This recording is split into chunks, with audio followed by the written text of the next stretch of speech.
నమస్తే. నేను జీవి సత్యనారాయణ. ఈ వీడియోలో నో యూపీఐ ఓన్లీ క్యాష్ ఇది వీడియో. ఏంటో చూద్దాం.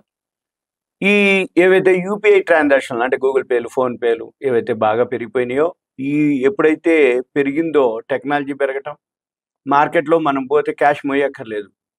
ఎప్పుడైతే అందరికి అవేర్‌నెస్ వచ్చిందో, ఈ డిజిటల్ పేమెంట్స్ ఎక్కువ అవ్వటం జరిగింది. రైతు బజార్‌లోకెళ్తే రూ. 5, రూ. 10 కూడా డిజిటల్ పేమెంట్స్‌లోకే స్కాన్ చేయటం.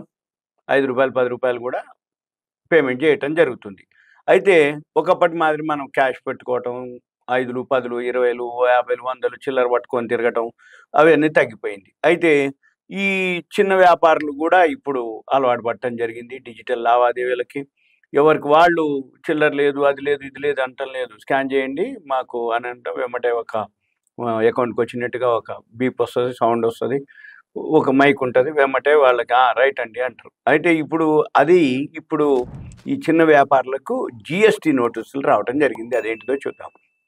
ఎప్పుడైతే ఆన్‌లైన్ ట్రాన్సాక్షన్ జరుగుతదో ఇది రికార్డ్ అయిపోతది. ఎందుకు? త్రూ బ్యాంక్ ద్వారానే జరుగుతది. త్రూ అకౌంట్ ద్వారానే జరుగుతది. త్రూ ఆన్‌లైన్ పేమెంట్‌లో రికార్డ్ అయిపోతుంది. ఎప్పుడైతే రికార్డ్ అయిపోతుందో వాళ్ళ యొక్క రోజువారీ లావాదేవీలనుకోండి, రోజువారీ వాళ్ళ ఏదైతే చిరు వ్యాపారులనుకోండి, ఎవరైనా సరే వాళ్ళు అకౌంటెడ్ మనీ అయిపోతుంది ఇవన్నీ. ఎప్పుడైతే అకౌంటెడ్ మనీ అయిపోయిందో, ఈ జీఎస్టీ నోటీసులు రావటం మొదలుపెట్టింది. ఈ జీఎస్టీ నోటీసులు వాళ్ళందరికీ ఇష్యూ చేయటం జరిగింది. మీరు ఈ మధ్య కాలంలో ఒకసారి వింటే ఒక గప్‌చిప్‌లు అతనే 40,00,000 పర్ మంత్ అని నమ్మిండనమాట. అంత అకౌంట్‌లోకెళ్ళింది.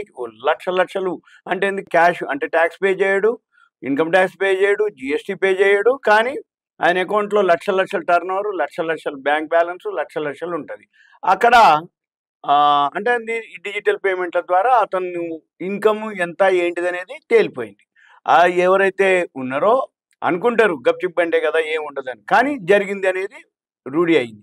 అయితే ఈ డిజిటల్ పేమెంట్‌ల ద్వారా మొత్తం అకౌంట్ అయిపోతుంది కాబట్టి, ఈ ఫిజికల్ క్యాష్ ఉండదు కాబట్టి, అకౌంట్‌లోకెళ్ళిపోతుంది కాబట్టి రికార్డ్ అయిపోతుంది. అప్పుడు జీఎస్టీ వాళ్ళు ఏం చేస్తున్నారు, ఎవరెవరు ఏమేం చేస్తుర్రు, ఎంత చిరు వ్యాపారులు, ఆయన ఖాతాలో ఏమేం జరిగిందని ఇప్పుడు జీఎస్టీ నోటీసులు ఇష్యూ చేయడం జరిగింది.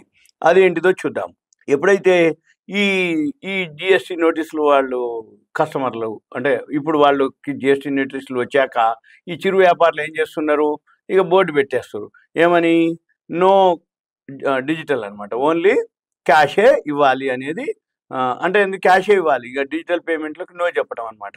అయితే దీనితోటి ఇప్పుడు ప్రెజెంట్ లేటెస్ట్‌గా ఏందంటే చాలామంది కర్ణాటకలో జరిగింది. బెంగుళూరులో చిరు వ్యాపారులకి జీఎస్టీ నోటీసులు ఇవ్వటం జరిగింది.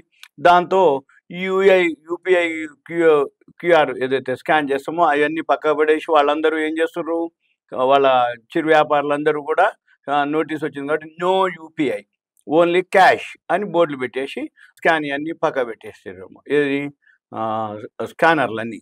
అయితే ఇప్పుడేంది ఒక్కొక్కళ్ళు చిన్నపాటి మామూలుగా చేసినా గానీ 3,000, 4,000, 5,000 మినిమము ఎవరైతే బిజినెస్ చేస్తారో వాళ్ళందరూ కూడా యూపీఐ పేమెంట్‌లని అంగీకరించట్లేదని హొరమావులోని బెంగుళూరులో అనమాట. ఒక దుకాణదారుడు ఇట్లా చెప్పడం జరిగింది.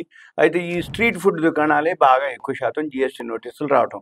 అంటే ఏంది తోపుడు బండ్లనుకోండి, కార్నర్ షాపులనుకోండి, చిన్నవి ఏవైతే ఉన్నాయో వాళ్ళందరూ కూడా అధికారికంగా ఇన్‌కమ్ టాక్స్ రిటర్న్స్ ఫైల్ చేయటం గానీ, జీఎస్టీ గానీ వాళ్ళందరూ ఏముండరు. ఉట్టిగా షాప్ పెట్టుకుంటారు. ఇక రన్ చేసుకుంటారు. చిన్నపాటి ఇడ్లీ బండ్లు, గప్‌చిప్ బండ్లు, కట్లెట్ బండ్లు, చిన్నపాటి ఇడ్లీ హోటలు ఇవన్నీ గూడా ఏవైతే మెస్సుల్లాంటివి చిన్నయి అవన్నీ గూడా వాళ్ళందరూ గూడాకి జీఎస్టీ నోటీసులు అందాయని చెప్పేసి అనటం. అయితే వీళ్ళందరూ మళ్ళీ ఎగ అడ్వకేట్‌ల దగ్గరకో, చార్టర్డ్ అకౌంటెంట్‌ల దగ్గరికెళ్ళి ఈ నోటీసులు వచ్చినాయని చెప్పటం.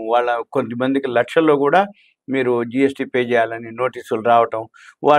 వాళ్ళందరూ గూడా ఇక అప్పుడు federation of Bengaluru street vendors association సంయుక్త కార్యదర్శి ఆయన అడ్వకేటు ఆయన వినయ్ కె. శ్రీనివాస అనమాట. ఆయన మాట్లాడుతూ చాలామంది విక్రేతలు ఇట్లా చిరు వ్యాపారులందరూ కూడా జీఎస్టీ అధికారుల వేధింపులు, సివిల్ సప్లైస్ నుంచి, పౌరాధికారుల నుంచి ఒత్తిడులు పెరుగుతున్నాయని భయపడుతున్నారు.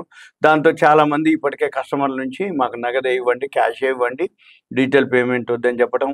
వాళ్ళందరూ కూడా ఇప్పుడు వాళ్ళు కూడా తీసుకునే దగ్గర కూడా ఇలానే జరుగుతుంది అని చెప్పటం. అయితే జనరల్‌గా వార్షిక టర్నోవర్ 40,00,000 దాటితే జీఎస్టీ చెల్లించాలి. సర్వీస్ ప్రొవైడర్లు అయితే 20 లక్షలు. కానీ వాళ్ళ లిమిట్ ఎప్పుడో దాటిపోతుంది అనమాట. ఇది జనరల్గా 40 లక్షలు దాటితే జిఎస్టీ పరిధిలోకి వస్తారు. అటువంటి వాళ్ళు వచ్చినాయే వాళ్ళకి చూసే వాళ్ళు నోటీసులు ఇవ్వడం జరుగుతుంది.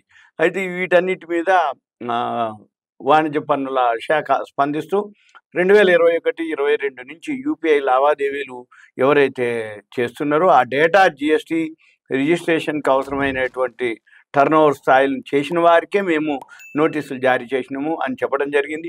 అటువంటి వ్యాపారులు కనుక ఎవరైతే ఉన్నారనుకోండి, వాళ్ళ వివరాలు నమోదు చేసుకోవాలి, పన్ను పరిధిలోకి వచ్చేటటువంటి టర్నోవర్ని వెల్లడించాలని తెలపడం జరిగింది. జిఎస్టీ అధికారులు ఈ యాదృచ్ఛిక గణాంకాలను టర్నోవర్గా పేర్కొనలేరని కర్ణాటక వాణిజ్య పన్నుల మాజీ అదనపు కమిషనర్ హెచ్డి అరుణ్ కుమార్ అన్నారనమాట. అయితే జనరల్గా ఇప్పుడు ఇచ్చిన నోటీసులన్నీ ఎవరికి ఇచ్చిర్రు అంటే 40 లక్షలు టర్నోవర్ దాటిపోయిన వాళ్ళకి, అంటే చిరు వ్యాపారులు కూడా అంత టర్నోవర్ చేస్తున్నారు అని మనం అనమాట. అయితే దీంతో ఏమవుతుంది, ఈ డిజిటల్ పేమెంట్ల ద్వారా అకౌంట్ మనీ అయిపోతుంది కాబట్టి అన్నీ కూడా లీగల్ అయిపోతుంది, అకౌంట్లోకి వెళ్ళిపోతున్నాయి కాబట్టి అఫీషియల్ అయిపోతుంది, ఏదైతే ట్యాక్సిబుల్ అవుతుంది వాళ్ళ టర్నోవర్ కానీ అన్నీ కూడా రికార్డ్ అయిపోతాయి. ఇది అనమాట ఇప్పుడు ప్రజెంటు. మళ్ళీ మనం ఇక్కడ కూడా చూడొచ్చు, ఇప్పుడు ఆల్రెడీ చాలా వరకు కొన్ని సెంటర్లు హైదరాబాద్లో కూడా చాలా సెంటర్లు కొన్ని వరకు డైరెక్ట్ చెప్పేస్తారు, మేము క్యాష్ తప్ప మేము అదే డిజిటల్ పేమెంట్లు ఆన్లైన్ గూగుల్ పేలు ఫోన్పేలు చేయము అని అంటారు. ఎలా అంటే ఆ దగ్గరలో ఉన్న ఏటీఎం పోండి, డ్రా చేయండి, ఇవ్వండి అంటారు. ఇప్పటికి హైదరాబాద్లో చాలా సెంటర్లు చాలా జరుగుతూనే ఉన్నాయి. వాళ్ళు ఇవన్నీ చూపించారు అనమాట. ఇక వాళ్ళు అలానే ఉన్న వాళ్ళే అలానే బిజినెస్ చేస్తారు. ఇదంతా మీకు అవేర్నెస్, ఎడ్యుకేషన్, ఇన్ఫర్మేషన్ మాత్రమే. ఇదంతా కూడా మీకు ఒక అంటే ఐడియా కోసం, అంత తప్పించి వేరే ఏం లేదు. ఉంటా. Thank you.